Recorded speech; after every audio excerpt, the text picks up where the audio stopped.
أعوذ بالله من الشيطان الرجيم بسم الله الرحمن الرحيم نحمده ونصلي على رسوله الكريم. Today, inshallah, we are going to discuss Surah number 106, that is Li-Ilaf Quraysh, Surah Al-Quraysh. I'll propose that you kindly examine at least a group of surah in order to study this surah, that is 106. The group I am proposing, there can be other ayat also relevant, there are, but particularly I am suggesting that we refer to surah from 100, 109, 112, 113, 114, and particularly 105, along with 106. 105 and 106 is in fact a very close group of these two ayat. Hazrat Umar used to recite 105, that is Surah Al-Fil and Surah Al-Quraysh together as one. And there are certain opinions about it that is one, but it is placed as two. In fact, 106, that is Surah Al-Quraysh, is the extension of the subject matter of Surah 105, that is Al-Fil, without any other surah intervening between them. And other surahs, as I mentioned, and in fact, many other ayat, they are also relevant in order to study some of important phrases used in this surah. As we discuss this surah, I will focus on certain phrases, not only the verse, but certain phrases also. And I have shown this as a chart that, and I have separated these particles or words or phrases, that how I will be discussing them together. For example, Ilaf, and then particularly for Quraysh, and then this Ilaf for him, and Rehlatan separately, and Ashita and Wasaf separately. And this fa is very, very, very important, which connects two parts of this surah. Therefore, to me, for me, as I have seen, there are two parts of this surah. Part 1 is two-tier. There are two levels in part 1, and in part 2, it is multidisciplinary. There are a lot of disciplines which have been alluded to, which have been pointed out in the second part. That even part 1 is two-tier. It is not just one tier, but it's two-tier part. Ilaf Qurayshin, it can be interpreted in different ways, but for me, to me, it appears the first part, that is Ilaf Quraysh, refers also it refers to intra-faith cooperation. Intra-faith cooperation, and Ilafim refers to interfaith alignments. Cooperation and alignments, the meaning of, or the nuance, or the shade of meaning changes of Ilaf as we go from Ilaf Quraysh to Ilafim. First of all, it is internal cooperation, and then it goes to external alignments or alliances. And this difference for meaning of the same word used in the same ayat also appears at many places in Quran. I'll come quote one of them also when we come to that place. Now, the historic vision of Hashim,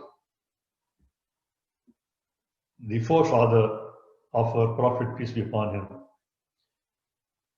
he in fact created this idea.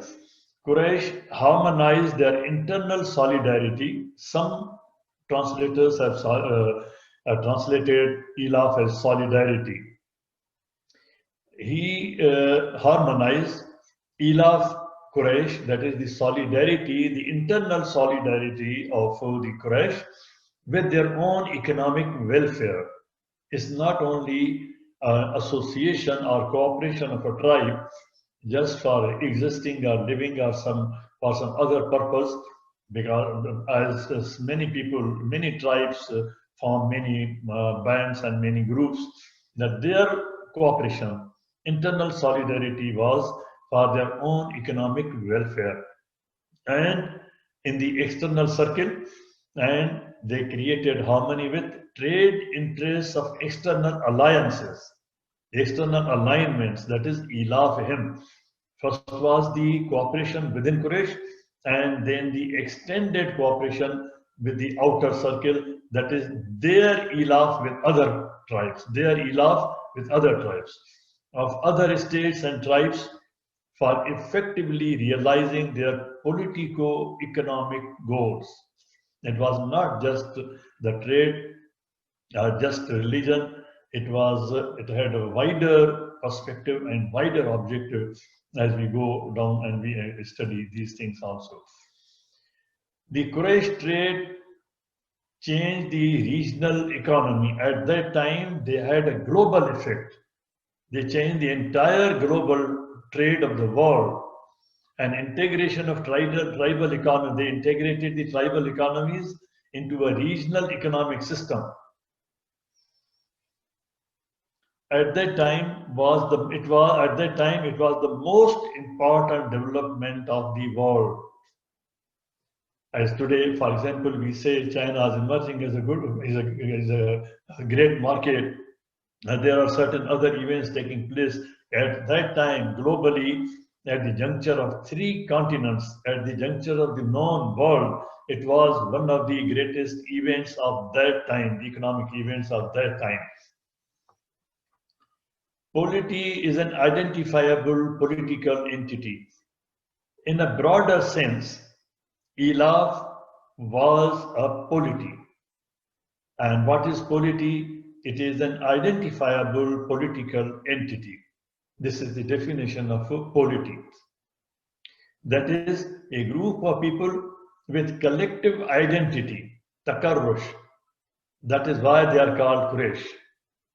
Quraysh is not like any Abu Bakr or Abu so-and-so. It is takarrush from the root from takarrush, word takarrush, karash, from the word takarrush, they became Quraysh because they were collected and they found an identity.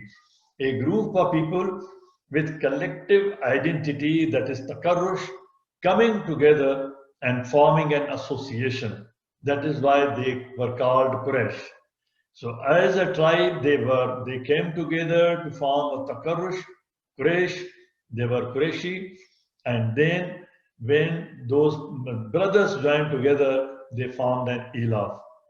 With organized traditional social relations, with capacity to mobilize and manage resources.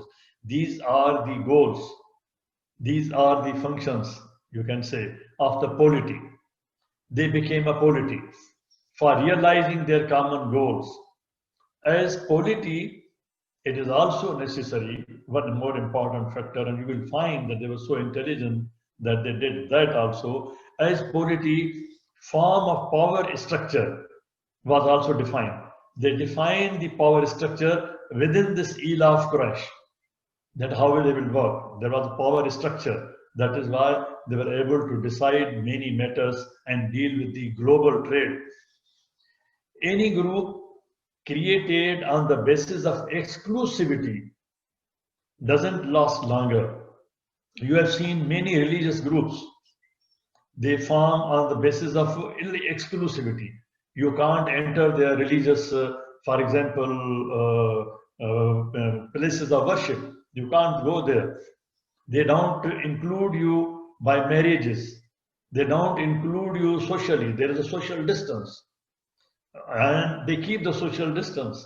And those communities, ultimately, they go on splitting and splitting and splitting on the line of history, and they ultimately vanish.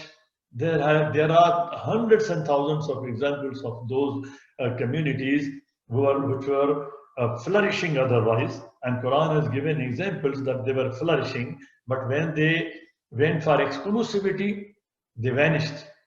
There's an example in the history of Yemen which is quoted in Quran. So Any group created on the basis of exclusivity doesn't last longer. So they went for inclusivity. They included other tribes also. But at one point they failed. And this surah indicates that also. However, gigantic it may be, any group, it may be gigantic, it may appear to be gigantic at that time. It may occupy, ultimately, it may occupy infinitesimally fleeting spot on the immensely vast canvas of history. They vanish ultimately. Any community, any group, any powerful group which went for exclusivity, that ultimately died.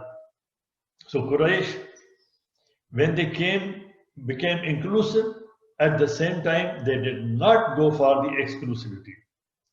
As long as, at least as long as till the Islam came. After that, they went for exclusivity and they died. The Quran introduced inclusive model because after expanding the Ilaf Quraysh, we are now studying the lessons of Surah. We are discussing the lessons of history. Ilaf Quraysh was expanded as Ilaf Hind, but after that they didn't go for further expansion as the population was increasing, as the wealth was increasing, as the geographical area which was coming under influence was increasing. They didn't go for expanded inclusive model. The Quran came and it introduced the Ummatan Wusta. But at that time, the clash starts. When they understood that this is a challenge to their exclusive model of Ilaf Quraysh and Ilaf Hind. At this point, we have to understand three tiers, three levels of the model which Quran gave. There are different types of entities which had to be made, and circle within circle, and circle going up and up with no limits ultimately. Community, state, and Ummah. Ummah has no borders. It is same borders. State has a geopolitical dimension. And then community has a local. It has a locus. It has a local reference. It has a local dimension. Today we are not discussing other dimensions, but we are only talking about the community. Otherwise, these dimensions are also present in the surah that we'll be discussing only one aspect, that is the community, as a community. Takarush, as we know, means in Arabic coming together or solidarity. In 21st century onwards, also it is relevant. In 21st century, from 20th century particularly, and onwards it is relevant. How greatest of all the people's achievements, all the political achievements which have been made till the 20th century. In the 20th century, and based of all methods of empowerment, is the achievement of representative and participatory power expressed and consolidated through vote. Now, I would request that kindly note this. This is going to unfold the wisdom in this surah. That why Muslim Ummah, why Muslim states, why so many khilafats? Khilafat Mamlukiya, Khilafat Baghdad, Khilafat Usmaniya, and all ultimately why they, what were the reasons, the root cause, what was the root cause that they ultimately went down. As I said, that when the society is expanding, civilization is expanding, in its expanding mode, if you want it to go, you want to keep it in a going mode, in a moving mode, in a dynamic mode, then it has to go from circle to circle. It has to go up and up. The moment it stops, it becomes retrogressive. It goes back. And if you don't, with the increase in population and resources, if you don't expand, if at any stage you become exclusive, then that is the decaying point. This we will see how it happened and how the surah tells us about this. Politics is a multifaceted word. And what is politics? We are averse to politics. It has become something very bad because the people are practicing it is very badly. It concerns the affairs of cities. Originally, politics means the civics, and it means the affairs of the cities, affairs of the citizens. And we didn't go for that. We didn't allow. Right from the first Shiat was created in the Muslim world in Medina, right from the Shiat means opposite party. We didn't recognize that as a participatory opportunity of participation, a participatory approach which was developing and create a dialogue, have a dispute resolution mechanism. They were trying to participate in the affairs of the state and the governance in the city, that we failed at that state also. It includes what activities it includes. We can't leave it.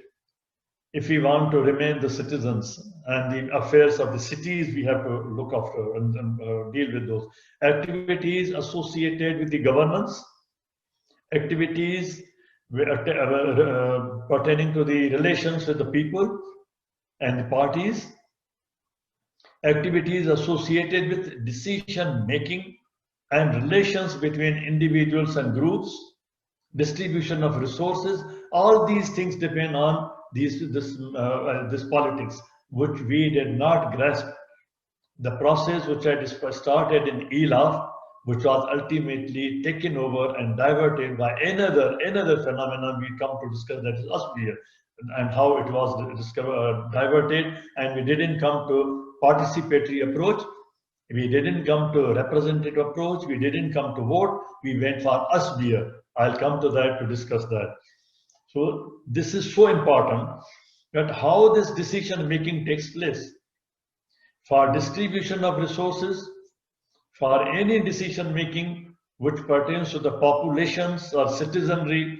The data in the 20th century, from the 20th century and today particularly, the data that influences decision making generally comes from registered population, from registered votes, from house and household surveys, from statistics.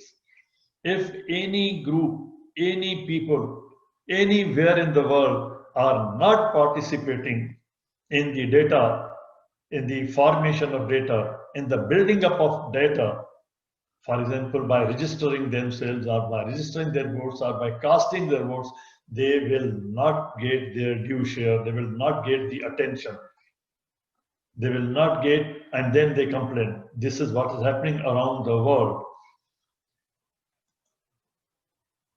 Vote is a formal choice between two or more candidates.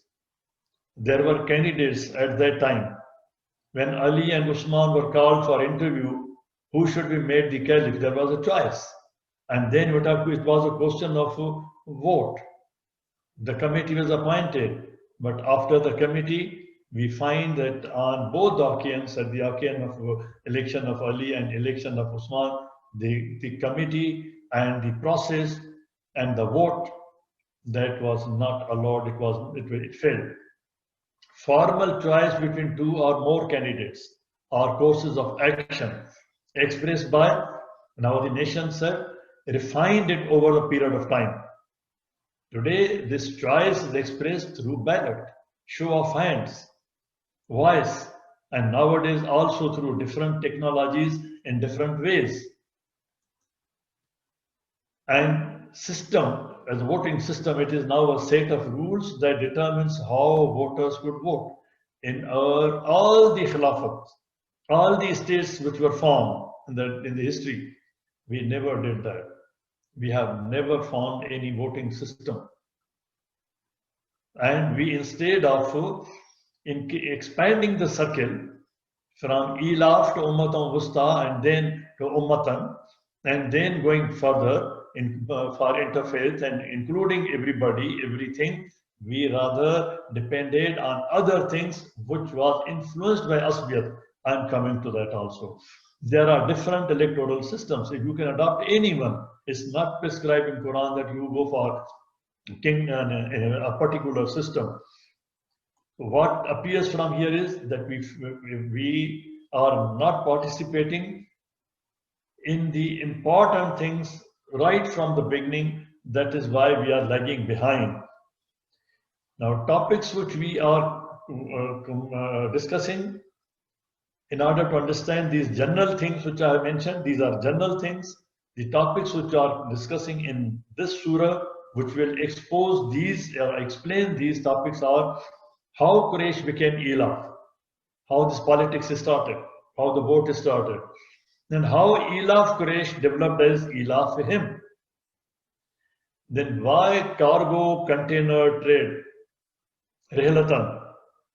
Rihlatan means container, cargo container, particularly cargo container, cargo saddle bag, which is put on the horse or a camel on the both sides, and which it hangs from the back of, on both sides it hangs from the back of the animal.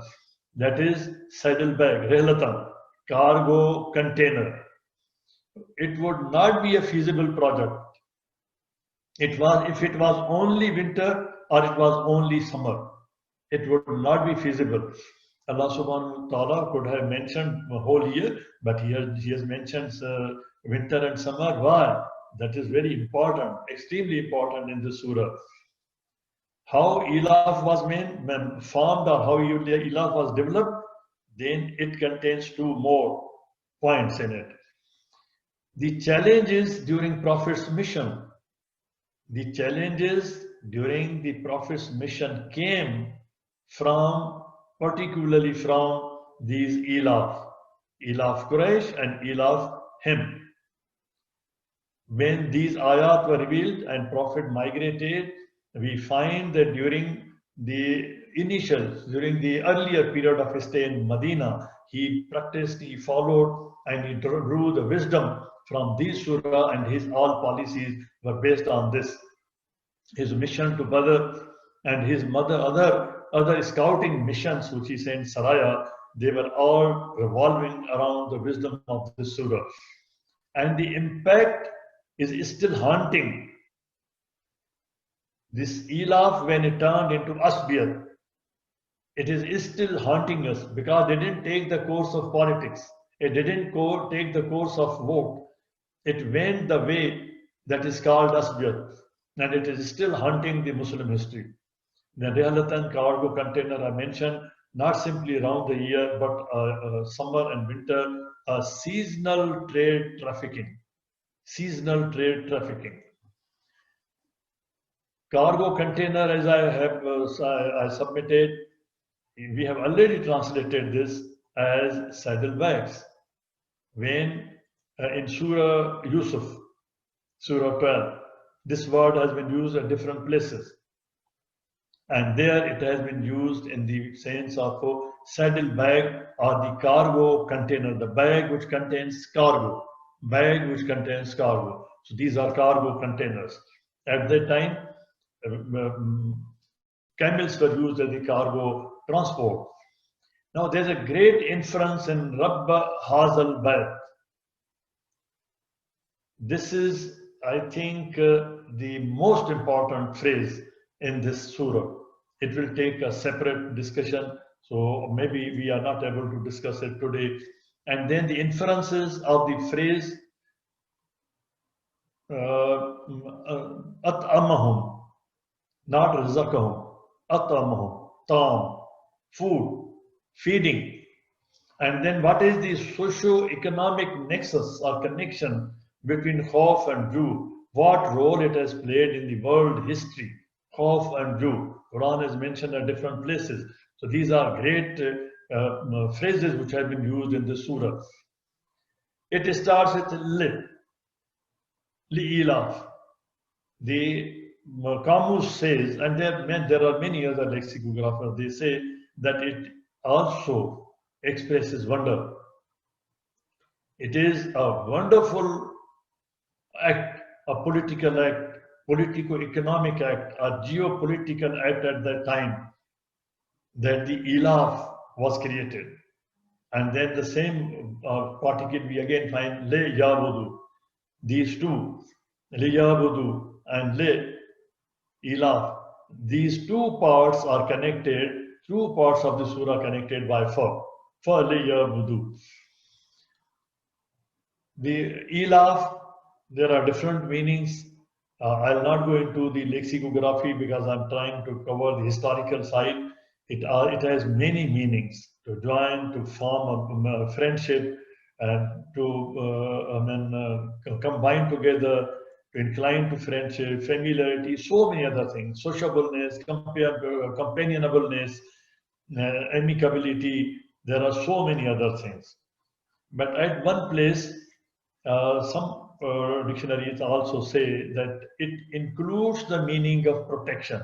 Allah subhanahu wa ta'ala used the same word in Badr when he helped and he protected. He sent the forces to protect with responsibility for safety, first obtained by Hashim. And they have mentioned the name Hashim, that it carries the nuance, that it has, ilaf is formed for the purposes of safety, and it provides safety. It takes the responsibility of safety.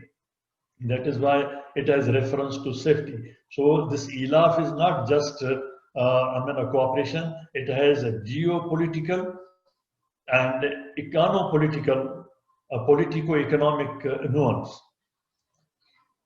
Ilaf signifies covenants, obligations, and at other places it is also mentioned that ilaf means writing of security. When you give a promise in writing, that becomes ilaf, written by the king for people that they may be secure in this territory. And this is what these brothers got from the different kings all around the peninsula, and that was ilaf.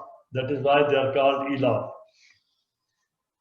And at many places, again in various forms, it has been used, companionship and so other forms, but we are mainly concerned with its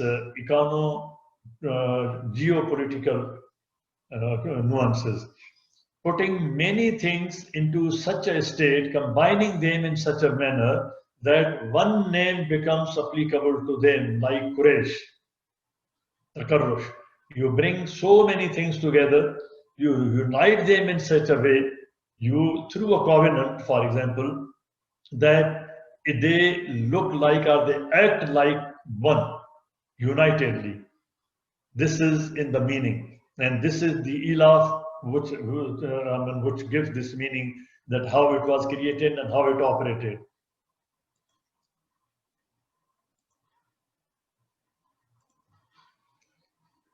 Li-ilaf Quraysh, ilafihim. It also has another nuance, and it is reported by different lexicographers.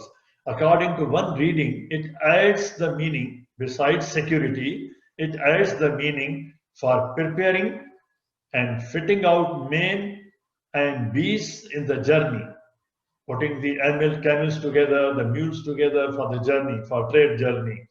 It also means protecting. And he says, this author says, that 4 brothers, Hashim, Shams, Muttalib, Nawfal, Muttalib, not Abdul Muttalib, Muttalib, the uncle of Abdul Muttalib. Hashim, Shams, Muttalib, Nawfal, these 4 brothers gave protection to Quraysh in their procurement of food, corn. That is why they were called Ashab al-Ilaf. Also, they were called Ashab al-Ilaf. There was no eponymous founder. There was no Abu. Quraysh does not refer to any name of a forefather. It is the name of the process through which they came together, Takarrush. The name Quraysh comes from Takarrush, coming together or forming an association. Their forefather, Fihr, he was the progenitor, if he could be called their Abu, had laid the barriers of Kenana and Khuzaimah in defense of Kaaba against Yaman tribes. Abraha's attack was not the first attack on Kaaba. In history, there had been many other attacks. And one of the great attack which was repulsed by Fihr, he was the head of the Quraysh, and he had collected Quraysh. In fact, he started collecting Quraysh, and he had defended Kaaba. So Kaaba, attack on Kaaba had a history. And that was also at the root of forming the Ilaf. We have to start at least from Fihr, that he defended Kaaba and then he collected Quraysh. He was the person who collected Quraysh, but Qusay was the person who settled them. Quraysh gained their identity, as a polity. Quraysh gained their identity when Qusay, six generations after Fihr, collected, unified these nomadic groups and took administration of Kaaba as dominant power in Mecca. We use the terms very loosely, but we don't use them in the modern way where the people of 21st century can understand. So what was this collection of people? What was the identity? As I said, it was polity. So what does this mean when these people are collected? Let us see. Qusay was therefore called Mujamir. He collected them, united them. He provided very good services to the pilgrims. That was the starting point. Fihr defended Kaaba, and he in fact made the Quraysh prominent by leading other tribes, and then he started collecting them. But the main collection around Kaaba in Medina was done by Qusay. That is why he is called Mujamir. And here many authors, there are in the brackets, there are authors. They have given Ibn Ishaq and Ibn Tabari, they have given how they were living, how poor they were, how they scattered they were, how different difficult conditions they were, and then how they came to form this. Fihr made Kaaba secure. Qusay initiated urbanization. When we say they collected the people in the modern terminology, it has all the ingredients of urbanization. Qusay initiated urbanization, and Hashim consolidated urbanization by forming formally Ilaf. And when he formally formed an Ilaf, it became recognizable around the world, not only in Makkah. Up to Qusay, it was Mecca, it was Kaaba, but from Hashim, it became international. Urbanization is associated with phenomena of population increase. As I said, that as population increase, you have to change your ways. You have to create more space to accommodate. But if you don't create more space and you go for exclusivity, you will go for destruction. And how this space was created? By more participation in governance. That was through representation, that was through vote. This is what the West did, East didn't do that. This is the main cause of this differentiation which we find in the advancement. How the urbanization takes place? Through rural to urban migration. This is what Fihr started. This is what Qusay did. This is what Hashim consolidated. And driven by, it is mostly driven by search for sustainable food supply and safety. Look at the Roman people. If you study the history of Romans, there are distinct periods of history. History of Roman people, Roma. History of Roman people. Then history of Roman Republic, for example, an important stage in their history. Then Roman Empire. These are different stages through which they passed, and they were nomadic. They were not organized. They were searching for food. They were searching for safety. But they were lucky that in history the point came when they realized and they expanded the representation. They expanded the circle by including more people, and they made it representative. They accommodated people in the decision making. For example, Charter of London. The English people which they worked out,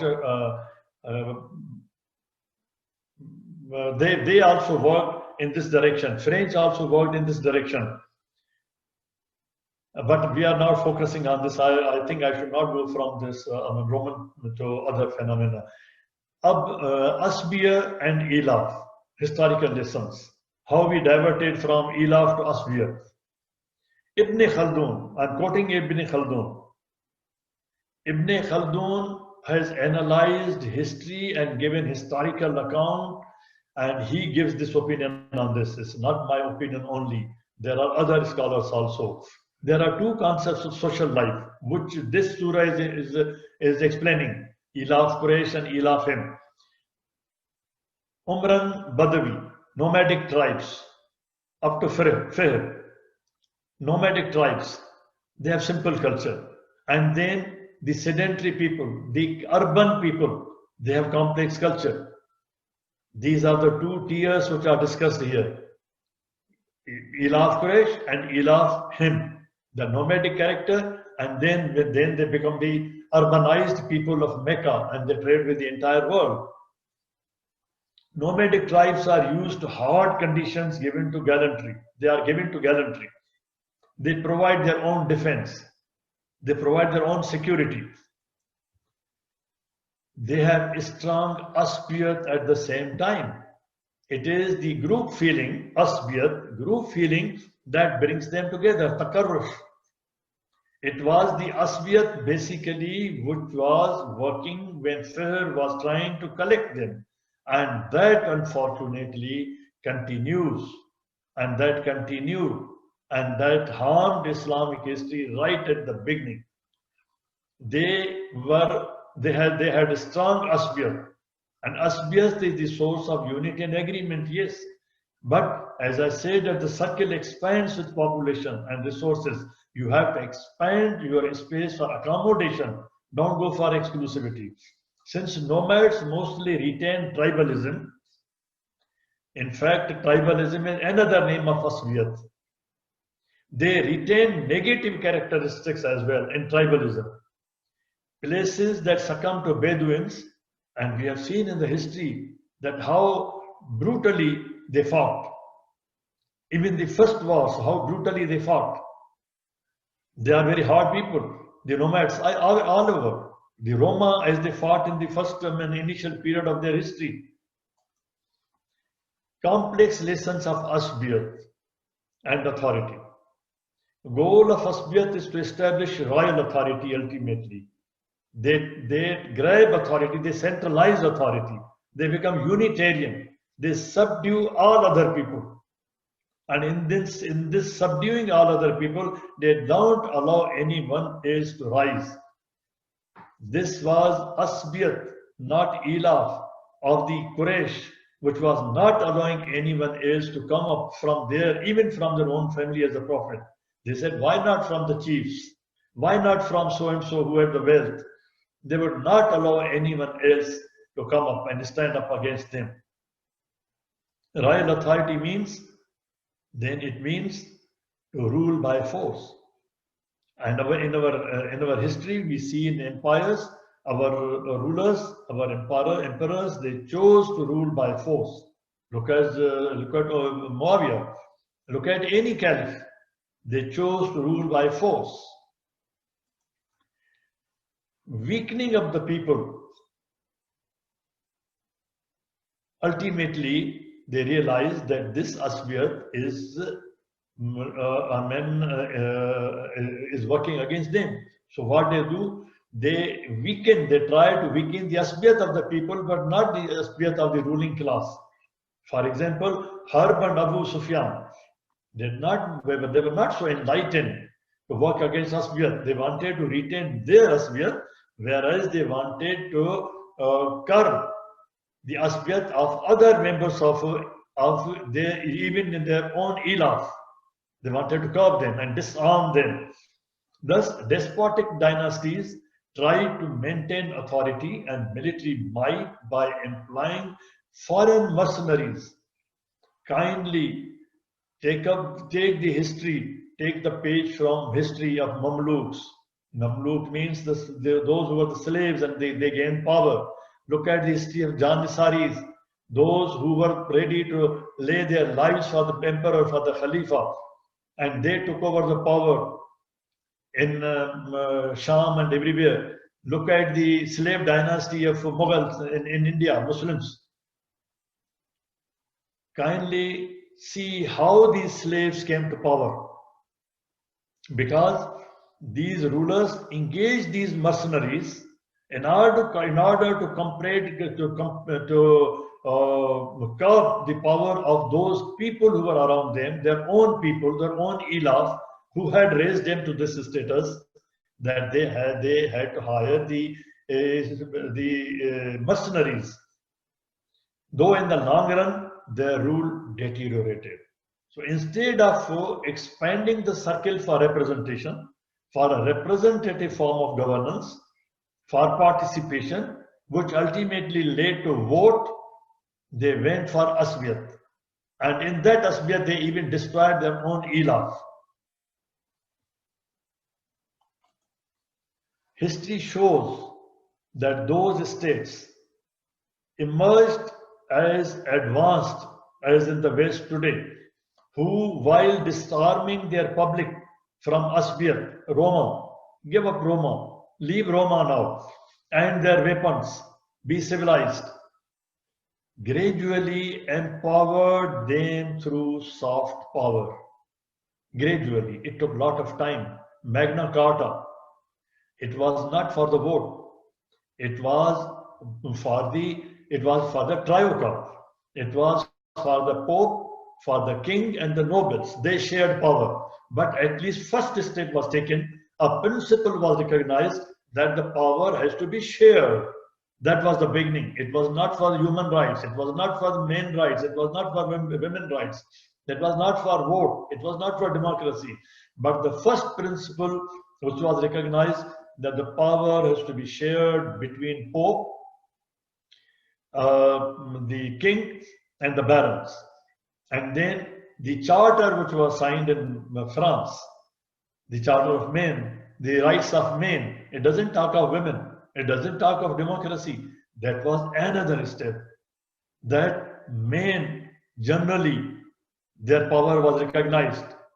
And men included peasantry also. This is how the history went forward. And they ultimately went for the soft power. This process did not take place in our caliphates. They went for the soft power. Their participation and representation was expanded as the Prophet wanted to expand from this Ilaf him to Ummatan Wusta, to go to the farm estate, go to the Ummatan, go to a further wider circle, go to interfaith, go to multi-faith, go to the whole globe. In governance, in matters of governance, the most important tool ultimately which they invented, which they refined rather, vote was already there. Vote was there in different forms. For example, in the what is Bayat, vote was the right of the chieftains, of the leaders. They could vote to select a caliph, the leader. In many other places, the vote was had certain qualifications. For example, when first the vote was introduced, it was given to the landholders. You had to have some land to be eligible to vote. The adult franchise has come much later, but gradually, slowly, through history, through struggle, they went on refining it. Ultimately, they refined it to the stage where now we call it vote, and by vote we mean the vote for any adult person. Vote initially was limited to barons, nobles, chiefs, but it was ultimately, slowly and gradually refined to be the right of every adult, man and ultimately woman also. This process was not allowed to take place, and from Ilaf, they went for Asbiyat. What was the fight between Ali, the groups which were fighting on both sides of Usman and Ali? It was all Asbiyat. Apparently Asbiyat, known Asbiyat. Why even the people of Quraysh were fighting against Muhammad, peace be upon him? Asbiyat. And Quran tells there, points out, is asking them that you even don't care for your qurbat. Your asbiyat has taken over you. Still there are people and communities today in the 20th century, in the 21st century, who in their ignorance, even those who are living as communities in the advanced city, in the advanced states, in the advanced countries, they don't understand the struggle behind the power, the soft power, the vote power of vote, which has been given to the people. But out of their ignorance, they don't use it. They continue to waste it. They don't use it properly. If they don't use it properly, if they don't use it, then why anybody else should care for them? Even if the vote is divided, even if it doesn't make any difference, apparently, 1 year, 2 year, ultimately, what is examined, I have seen this from the state side, I have examined these things. What happens? They look at the figures, the data. For example, let's take up a community, A community, B community, C community. What is the population of the community? What is the electoral roll? How much is the vote? And how much the vote is cast? If the community is casting 100% votes, every party, every planner goes to them, approaches them, requests them, begs them. But if they find that this community, the percentage of vote is say 10%, they don't care. Nobody will come because they don't use this soft power vote. Vote is a blessing of enlightenment. It is the blessing of modernity. It is the blessing of the constitutions which protect human rights and which protect adult franchise. But we don't use this right which they have gained and we didn't gain there. I am requesting at least, please at least, go for the first word of Quran, Iqra. If we can't read more, I've always been emphasizing to read, kindly read. But if we can't read more, today I am emphasizing to kindly, I'm requesting to kindly, I'm beseeching to kindly read at least these two books in this month or in this part of the year, in this year at least. Muqaddimah of Ibn Khaldun is too big, yes, I know, but at least some parts of it. To understand the historical debacle of Muslims and Asbiyat and Schism, how they have destroyed the great faith which is accommodating the entire globe in its message. Asbiyat and Schism. Kindly go to Ibn Khaldun, don't listen to me. And I'm also requesting very humbly here, more humbly than I requested for the first thing, read the book, The Incoherence of the Incoherence by Ibn Rushd, by Ibn Taymiyyah, if you can read also, if by Tufail, if you can read others also, but at least Ibn Rushd, this book at least one, as to why, ask a question. Ibn Rushd and great scholars like Ibn Taymiyyah and others, many, even the scholars of the West and other great scholars hold Ghazali, I am naming Ghazali, as the sole person responsible for the intellectual debacle, intellectual deterioration of Muslims to this abysmal level. Why they are holding him? Even if you defend Ghazali, he did a right job in his own way. Every scholar is to be rewarded. He will be rewarded by God. I'm not saying in that sense, but I'm saying in the sense that we let us not be emotional and let us understand what is the root cause of our own debacle. When he advocated Sufism, kindly don't listen to my words. Read this Ibn Rushd. And I'm giving the book, The Incoherence of the Incoherence. Kindly read it. And decide yourself. I'm not giving a verdict. I have raised the question, why they are holding him as the sole person responsible. And they even say that even the Halakmu is not responsible for the debacle which started from Baghdad. It was not the cause, but it was the consequence. But the cause for this is Ghazali. You kindly probe this. In Ottoman Caliphate, authority exercised by the state was called siyasat, politics. Then why we are afraid of this? Why we are against it? It's something which is very dignified and honorable. For the participation in the affairs of the city, for participation of affairs of the state, for working with the citizenry, for creating ilaf with them, for working with them, for working for the greater good. Without siyasat, you can't work for the greater good of the people. Software is infrastructure on the technology of vote. The doctrine of siyasat also carries potential of reform, as a state has responsibility to develop software infrastructure. If you don't participate, this software will not develop. And strengthen the physical framework for administration of justice for benefit of mankind. If you don't go for the software, the hardware will also not develop. Urban habitats grow and they have unique features. The urbanization which Qusay started, as they grow in size, they become centers for merchants and traders. This is the learning of the 21st century, but they started at that time. We didn't carry it forward.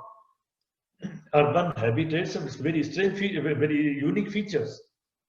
Urbanization changes production, trade, wealth, labor, patterns, and population distribution materially. In this phenomena, lives changed drastically. According to Ibn Ishaq, Mecca at the time of Qusay, was not yet a commercial center. They created a commercial center. Its economy was dependent on pilgrimage to Kaaba, which supported municipal offices only. They created the municipal offices. Qusay created the municipal offices. And the management of Kaaba and the military operations were financed through these taxes and other donations which were collected during pilgrimage. Administration of Mecca was divided between his sons. In the beginning, I had said that Ilaf as a political entity, it defines the power structure. So when they created this Ilaf, within Ilaf Quraysh, Qusay decided the power structure. He divided the administration between his two sons. Now this is very important to understand that why and how Asbiyat came to work against Prophet Muhammad, peace be upon him, and it came to work against Islam. Total. Abd Manaf and Abd Dar, but we'll be concentrating more on Manaf. Manaf had 4 sons, Hashim, the person responsible for creating trade around the globe, global trade. He was the world monopoly of these 4 brothers, Hashim. And I have highlighted Muttalib, not Abdul Muttalib. Abdul Muttalib, I'll try to clarify that. Muttalib, he was the brother of Hashim.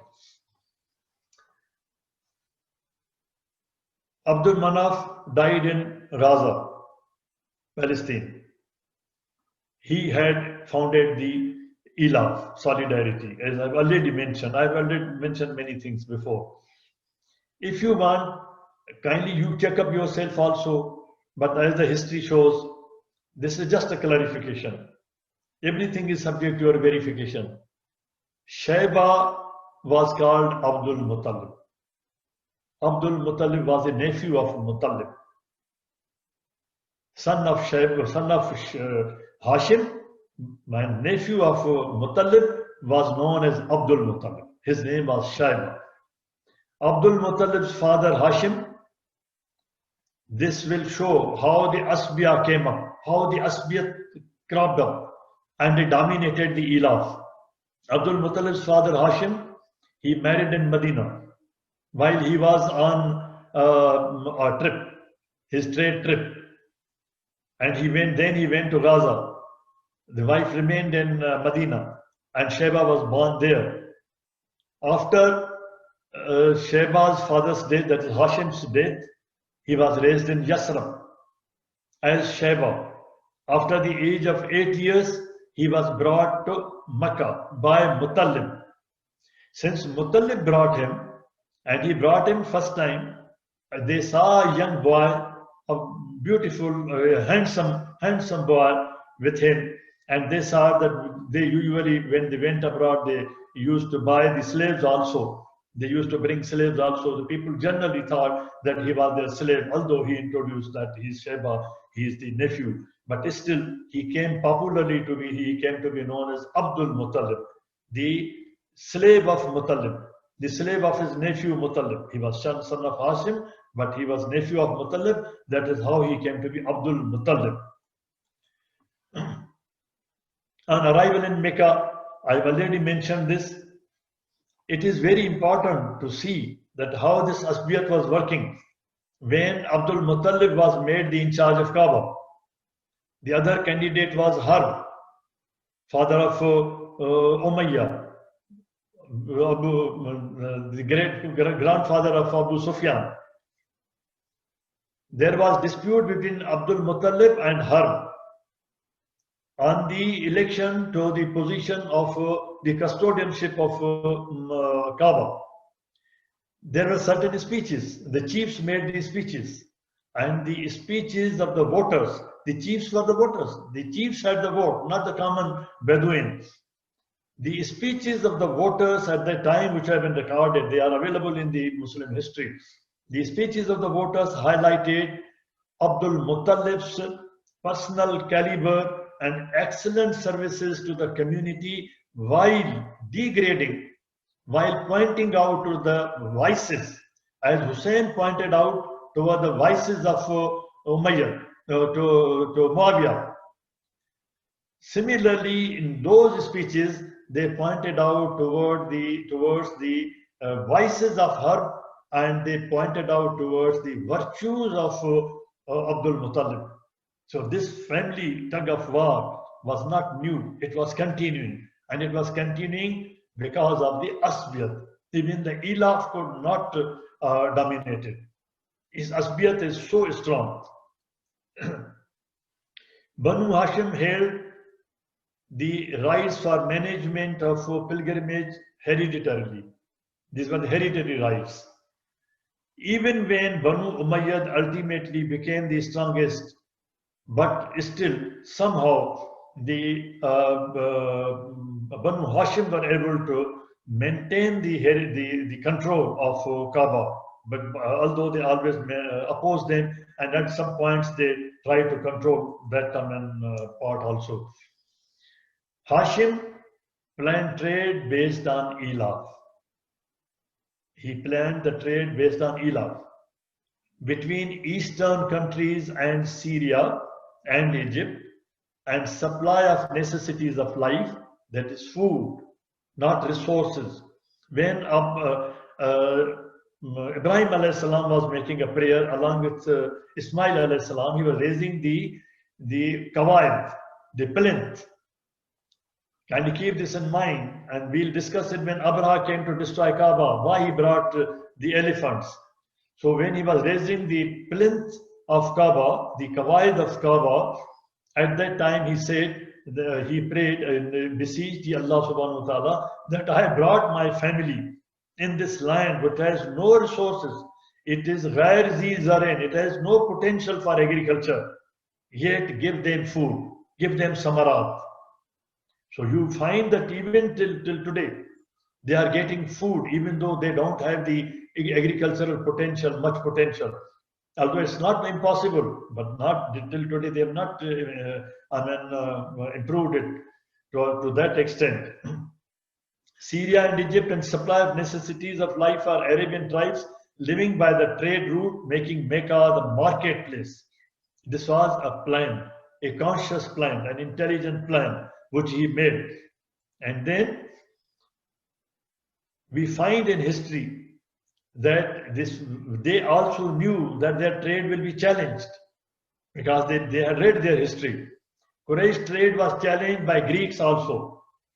It was challenged by the Yemen also, to control the maritime trade between India and Egypt.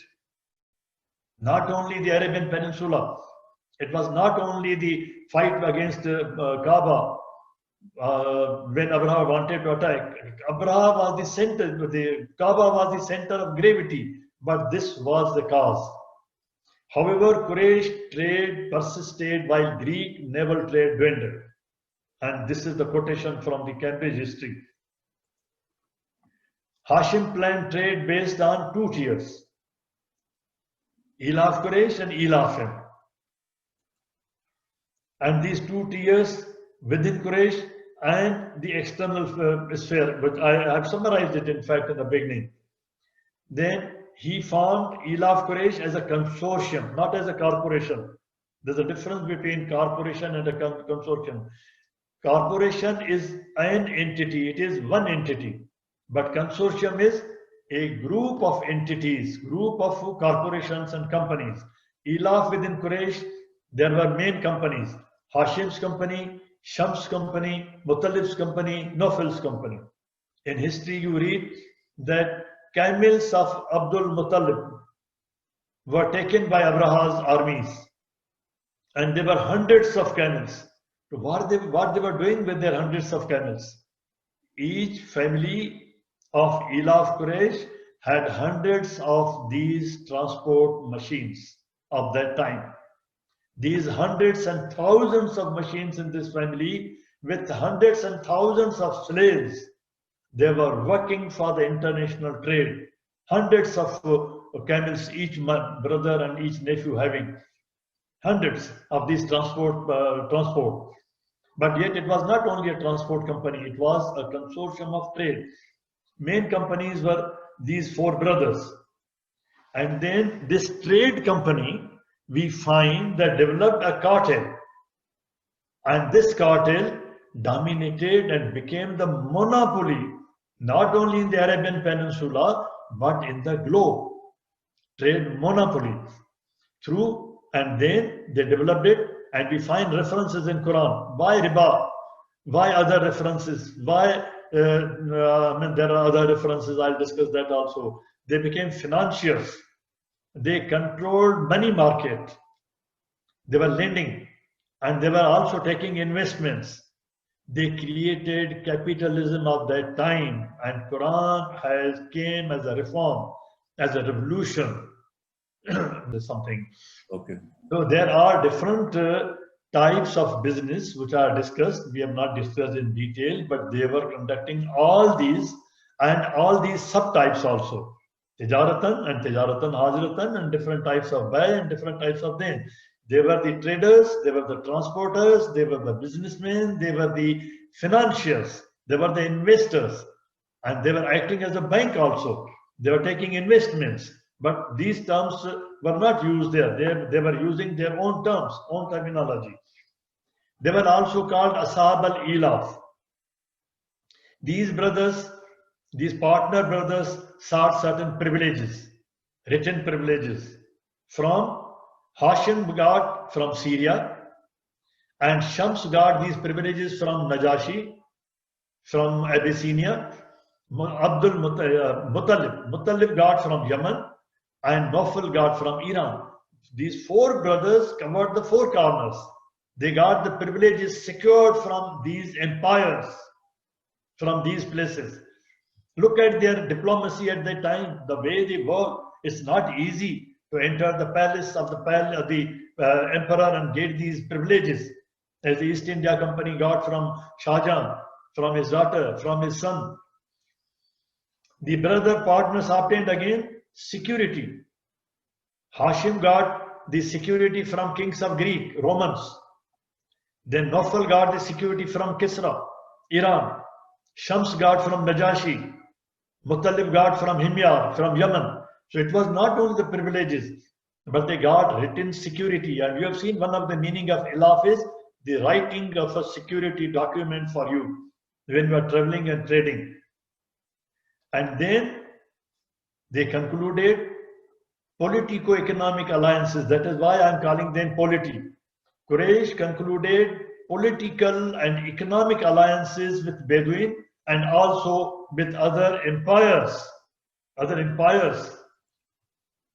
These partner brothers, they provide and they got and they provided. They provided security to other people. Hashim provided security to the trade, to the caravan which were traveling to Syria. And look at the power structure and the responsibilities which they divided. As I said, it is in the definition of polity that you define the structure. Qusay decided the structure, he divided the administration of Mecca. Hashim for Syria, Shams for Abyssinia, Muttalib for Yemen, and Nawfal for Persia. They used to give the security to the caravan. The four brothers were called Ashab al-Ilaf. I have already mentioned that. Now then Quraysh went forward to form their Ilaf with other surrounding states and Bedouin. Formal agreements were concluded with other tribes. When the Prophet migrated, Allah subhanahu wa ta'ala pointed out in this surah, it is because of this Ilaf. And Prophet, peace be upon him, countered this, worked out a counter strategy that we'll discuss. Quraysh could travel unharmed and secure when they declared themselves, Ana min haram Allah. I am from the haram. Nobody will touch them. Because it was in the Ilaf, it was in the agreement written that anybody coming from the haram will not be harmed. Or simply they used to say haram. That was the declaration. And what was the advantage? There was a great advantage for Islam. Ultimately, because of the business relations with Syria, Egypt, Iraq, Iran, Yemen, Abyssinia, and many tribes, and this trade going up to India, going up to the farthest places in Africa, in Europe, Quraysh came in direct contact with culture and civilization of these people. Civilizations are always interacting. They give and take, so that they gained knowledge and wisdom that no other tribe could match with the Quraysh. And above all, they brought from Iraq the script, which later was used for Arabic. Before that, it is almost around the period of the birth of the Prophet, peace be upon him. Before that, this script, Arabic script in which we write today, I am talking about the script. It was not there. That is why there is no blame. They can't blame that the Quran was already there in Hebrew or in Aramaic. This is a new language, new script, not a new language, but new script, which was developed around the birth of Prophet, peace be upon him. Then Quran was revealed in a language which has totally new script, which was brought by the great grandfather of Abu Sufyan, father of Harb. The tribes en route did not charge the Quraysh any transit taxes, heavy. After the incident of Al-Fil, Arabs were convinced that they were under Allah's special favor, Allah's protection. Thus Quraysh became most affluent tribe. They were the capitalists of the world. And Mecca became the most important commercial center of Arabian Peninsula. This will not become clear unless I show you the maps. I'll come to that point. I'll leave there. That is why I'm saying that they were the most affluent people of the globe, of the world. More than others. Now there are some other Western authors, historians, they say, more than others, why Quraysh resisted reform so vehemently? They were the greatest opponents of Islam. Mecca had become a major Arabian trade hub. Quraysh held sway over Western Arabian trade according to what? He is writing. According to what? Indian Ocean and East African trade were under their monopoly. They had the monopoly over Mediterranean Sea, Mediterranean trade, not in the naval sense. As I've pointed out already, they didn't have any territorial design, but the trade was under their control. Quraysh sent trade caravans to whom? Where? This will indicate all around the ports, Quraysh sent trade, and these are Western authors quoting. Quraysh sent trade caravans to Yemen in winter, and in summer to Raza, and so many other places like Doha, Damascus, and others. Quraysh captured the trade from all empires of that time and tribes around the peninsula in the region. The trade documented, the documentation is available from 2nd millennium BC. It's not that somebody is saying from heart. The documentation is available. I think I'll leave at this place. In slide 83, I still, I think more than 150, 175 slides to go, but I leave it here, and I think we can proceed further from here next time, Allah willing, next week, inshallah. جزاك الله. اللهم صل وسلم وبارك على سيدنا محمد وعلى آله وصحبه وسلم. اللهم اهدنا فيمن هديت وعافنا فيمن عافيت وتولنا فيمن توليت وبارك اللهم لنا فيما أعطيت وقنا واصرف عنا شر ما قضيت. اللهم ادخلنا برحمتك في عبادك الصالحين. اللهم اخرجنا من ظلمات الجهل والوهم إلى نور العلم. اللهم علمنا ما ينفعنا وانفعنا بما علمتنا وزدنا علما. اللهم اجعلنا ممن يستمعون القول فيتبعون أحسنه. اللهم اكفنا بحلالك عن حرامك وبطاعتك عن معصيتك وفضلك عمن سواك. اللهم بفضلك ورحمتك على كلمة الحق والدين. اللهم انصر الإسلام وعز المسلمين يا أكرم الأكرمين. Oh Allah, spread your mercy upon us, shower us with your blessings, increase our knowledge, grant us forgiveness, and reward us with the company of the prophets in the Firdaus al-A'la. Oh Allah, purify our heart, strengthen our faith, increase our knowledge, and make us benefit from what you have taught us. Oh Allah, forgive our parents, grant them mercy, make their graves garden from heaven, and grant them the Firdaus al-A'la. Oh Allah, we have many relatives and friends who have passed away. Oh Allah, forgive them, have mercy upon them, pardon them, and make honorable the reception. Surely you are the oft forgiven, most merciful. Oh Allah, remedy our sick and grant them full and speedy recovery. Oh Allah, grant our son Ma'raj and all our sick relatives and friends a speedy and full recovery. Oh Allah, you alone is the ultimate curer. There is no cures but yours. Oh Allah, grant them a cure that leaves nothing of injury or ailment. Oh Allah, guide our children, protect them and make them righteous. Oh Allah, accept our repentance, wash our sins, answer our supplication, establish our evidence and guide our heart. Oh Allah, we seek from you all of the good, whether we know it or we don't. And we seek your refuge from all evil, whether we know it or we don't. Oh Allah, we ask you every name you have elected for yourself, that none of us leave this gathering, but his pains have been relieved, his worries have been removed, his debts have been paid, his weaknesses have been concealed, his sins have been forgiven, and his needs have been fulfilled. Subhanallah wa bihamdih, adada khalqih wa rida nafsih wa zinat arshih wa midada kalimatih.